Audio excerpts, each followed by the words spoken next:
আমরা আছি ধামরাই থানার মাখুলিয়া গ্রামে। এখানে শত শত ভুক্তভোগী কৃষক অবৈধ হাউজিং প্রকল্প আকশিনগরের নামে মানববন্ধন করতেছে। আপনারা জানেন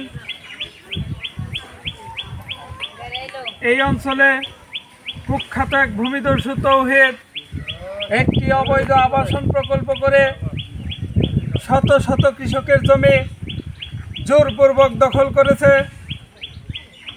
দখল করে নিয়েছে মসজিদের জমি, দখল করে নিয়েছে মন্দিরের জমি, কারো বাবার কবর ভেঙে দিয়েছে এবং কারো গাছপালা কেটে বাড়ি দখল করেছে। একটি 60 ফিট বাঁধ নির্মাণ করে 60 ফিট প্রশস্ত প্রায় 2 কিলোমিটারের কাছাকাছি একটি বাঁধ নির্মাণ করে হাজার হাজার বিঘা জমি জলাবদ্ধ করে রেখেছে। সেই জমিতে কৃষকরা ফসল ফলাতে পারে না। এখানে শত শত বিঘা জমি জোরপূর্বক বালু দিয়ে ভরাট করে রেখেছে এবং অসহায় কৃষককে মিথ্যা মামলা দিয়ে, ষড়যন্ত্রমূলক মিথ্যা মামলা দিয়ে তাদের জেলে ভরে রেখেছে। আপনারা জানেন, আমরা যারাই এই আকশিনগরের বিরুদ্ধে, আবাসন প্রকল্পের বিরুদ্ধে মানববন্ধন করি, যারাই এর প্রতিবাদ করি, তার বিরুদ্ধেই ষড়যন্ত্রমূলক মিথ্যা মামলা দেয়। মিথ্যা মামলা দিয়ে তাদের হয়রানি করে, তাদের জেল জুলুম খাটায়, তাদের মারধর করে। এই সন্ত্রাস বাহিনী, এই ভূমিদস্যু তৌহিদ জামাত শিবিরের এজেন্ট, এই তৌহিদ জামাত ইসলামের ক্যাডার, জামাতের অর্থায়নে এইখানে আকশিনগর নামের হাউজিং প্রকল্প করেছে।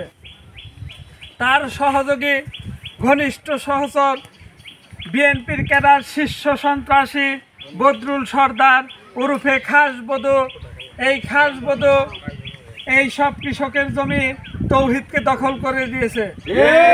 যখন এখানে বালু ভরাট হয়, খাসবধূর তার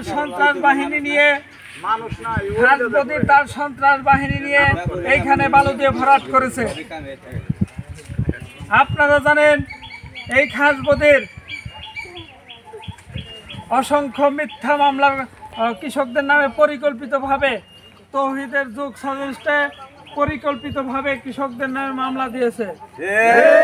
আজকে খাসবধূরও জেলে আছে, সে রিট জালিয়াতি মামলায় জেলে আছে। তার সাথে কিছু অসহায় কৃষককেও সে এই মামলাগুলোতে ফেঁসিয়েছে। খাসবধূর তৌহিদকে অসংখ্য জাল দলিল করে দিয়েছে। ও হলো এই ধামরাই থানার মধ্যে জাল দলিল জালিয়াতির মেইন লিডার। সে ভূমি অফিসে খারিজের কাজ করে, জাল খারিজ, জাল দলিল যত অপকর্ম আছে এই খাসবধূর করে। এই খাসবধূরের যাবজ্জীবন কারাদণ্ড চাই। খাসবধূরের যদি কারাদণ্ড হয়, এই দেশের মানুষ শান্তিতে বসবাস করতে পারবে এবং তৌহিদেরও যাবজ্জীবন কারাদণ্ড চাই, তাতে এই দেশের মানুষ শান্তিতে বসবাস করতে পারবে।